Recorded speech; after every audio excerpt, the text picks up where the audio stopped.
For the first couple years of Yu-Gi-Oh's history, there wasn't a really great standard way of writing Yu-Gi-Oh cards. Nowadays, we have problem-solving card text to make a lot of stuff clear, but a couple weeks ago I made a video going over a bunch of weird old-school Yu-Gi-Oh effects, and it was a lot of fun.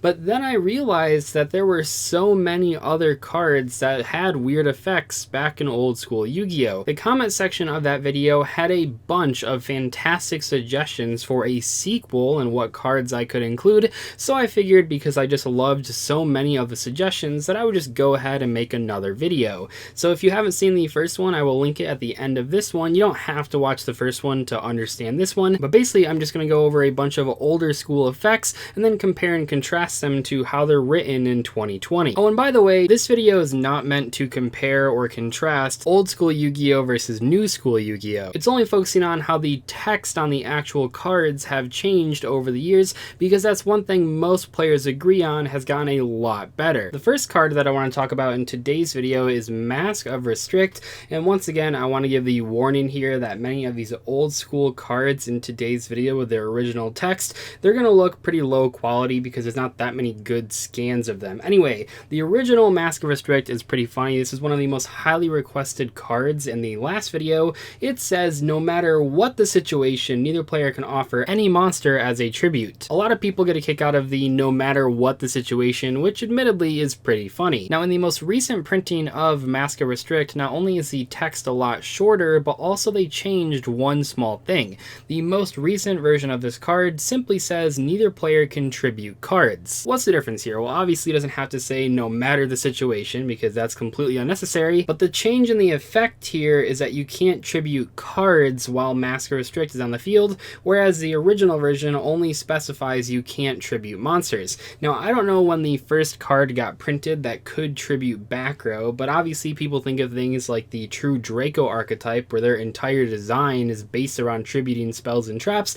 Now Mask of Restrict stops all of that. So when this card was first printed, that probably was not necessary to put on the card because the only things that were tributing things were tributing monster cards, but now in modern Yu-Gi-Oh! And over the past few years, we've gotten a few cards that contribute things that aren't monsters, and Mask Restrict stops those as well. Next up we have Waboku, and this is a case where the original printing of this card as well as the printing after that really do not describe what the actual effect does. But in the case of Waboku, the original text says any damage inflicted by an opponent's monster is decreased to 0 during the turn this card is activated.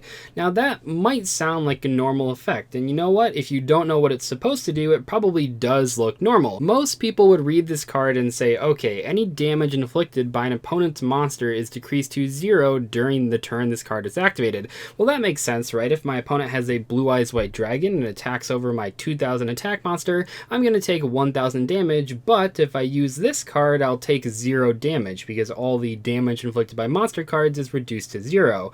However, that's not how the card works. What this card actually does, as is reflected on its newer text, is it prevents your monsters from being destroyed by battle, and you also don't take damage. Now what's interesting about Waboku in particular though is that the second version of this card with an updated text actually still messes this up. It still doesn't say what it actually does. The second printing of this card says make all battle damage inflicted by monsters on your opponent's side of the field 0 during this turn. Once again here, they're not really describing what the actual card is supposed to do, but they did update and change around a lot of the words in the text. After those two versions of Waboku, we actually got a few old school versions that did say the real abilities of this card. So let's take a look at what the newest version of Waboku says. And keep in mind here, even though the text is different, the card has always worked this way. This version of the card says you take no battle damage from your opponent's monsters this turn. Okay, that makes sense. That's kind of what they always have said, but also it says your monsters cannot be destroyed by battle this turn as well. So there's the difference, and keep in mind the card has always worked this way, but the more recent printings of this card outside of those original two printings have actually said the proper effect. This is a very confusing case. I remember using Waboku in the old video games and being very confused at why my monsters weren't able to be destroyed by battle that turn, so I'm glad they eventually updated it with how it actually works. And I think the idea here with the original printing of Waboku is that they're counting destroying the monster in battle as damage because, like I said, there wasn't a great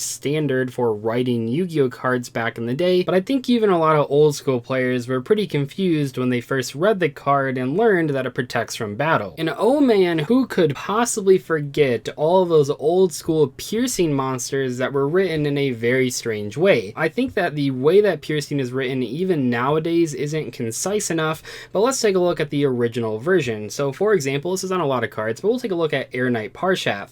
This is a monster that says, when this card attacks with an attack higher than the defense of your opponent's defense position monster, inflict the difference as battle damage to your opponent's life points. That was the standard for writing piercing damage for years, and eventually they changed it. Here's what Air Knight Parshath looks like nowadays. It says, if this card attacks a defense position monster, inflict piercing battle damage.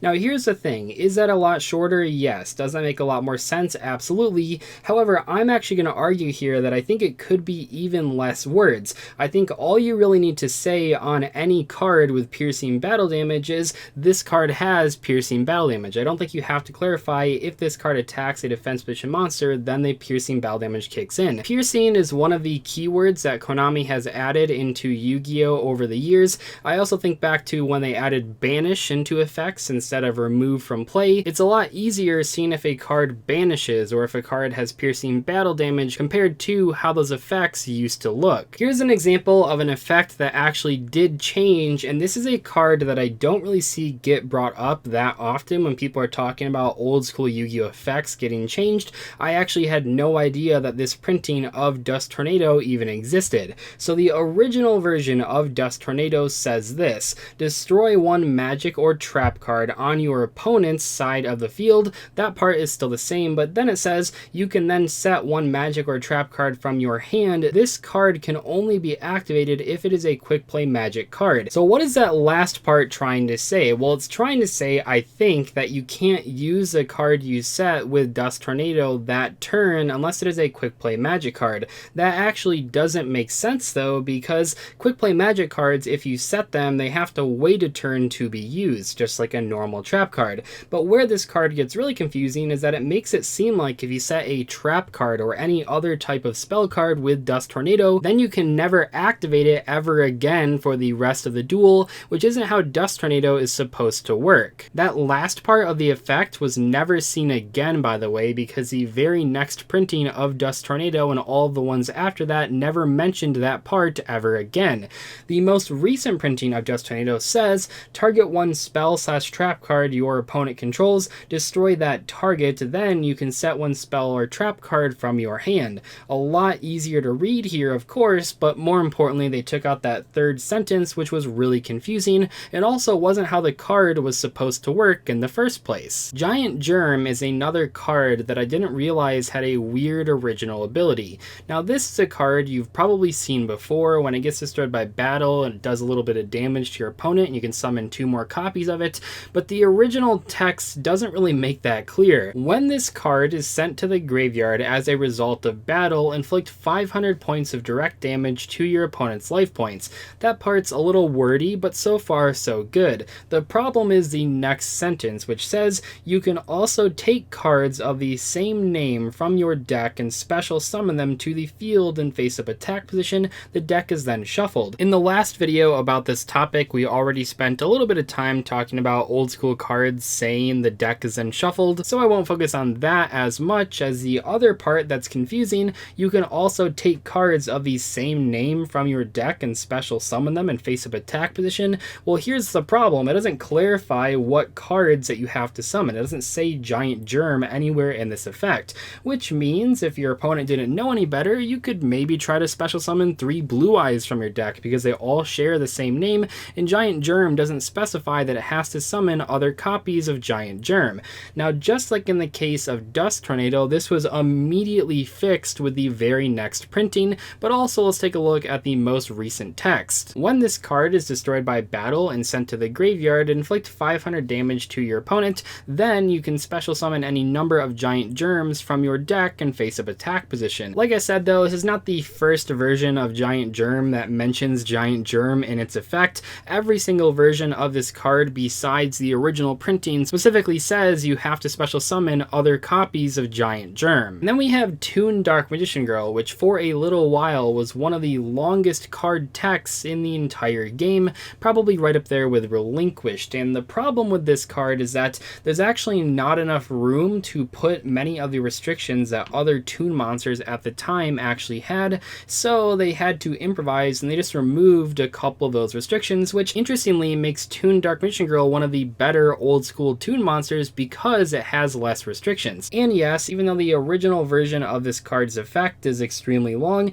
I want to take the time here to read through all of it so we can appreciate the more recent printings. So the original version of Toon Dark Magician Girl says this card cannot be normal summon or set. This card can only be special summoned while Toon World is on your side of the field. You can special summon this monster from your hand, but tributes are required for monsters level 5 or more. When Toon World on the field is destroyed, this card is also destroyed. If your opponent doesn't control a Toon monster, this card can attack your opponent's life points directly. If a face-up Toon monster is on your opponent's side of the field, you must select the Toon monster as an attack target. Increase the attack of this card by 300 points for each Dark Magician or Magician of Black Chaos in either player's graveyard. So what didn't they have room for? Well, the first thing is that they didn't have room to say that it costs 500 life points to attack each time, like many other Toon monsters. And also, even to this day, this is still the only Toon effect monster in the entire game that is allowed to attack on the very first turn that it is summoned. The most recent version of this card still has a long effect, and that's sort of understandable. Most Toon monsters do have longer effects than your average card because they have so many restrictions. And what's kind of funny is that now they actually would probably have enough room to add those restrictions back on the card,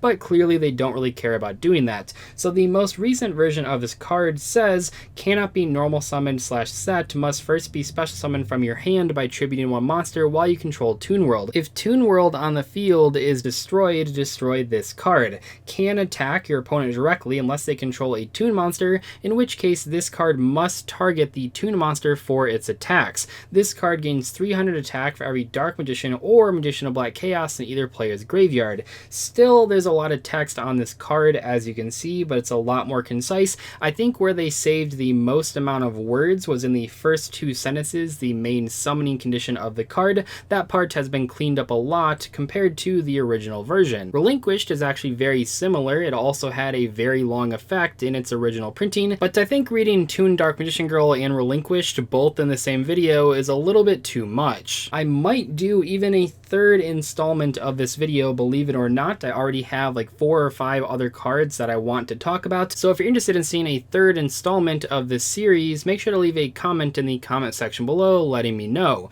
Anyway, thank you guys so much for watching today's discussion video. I'll see you in the next one. Goodbye.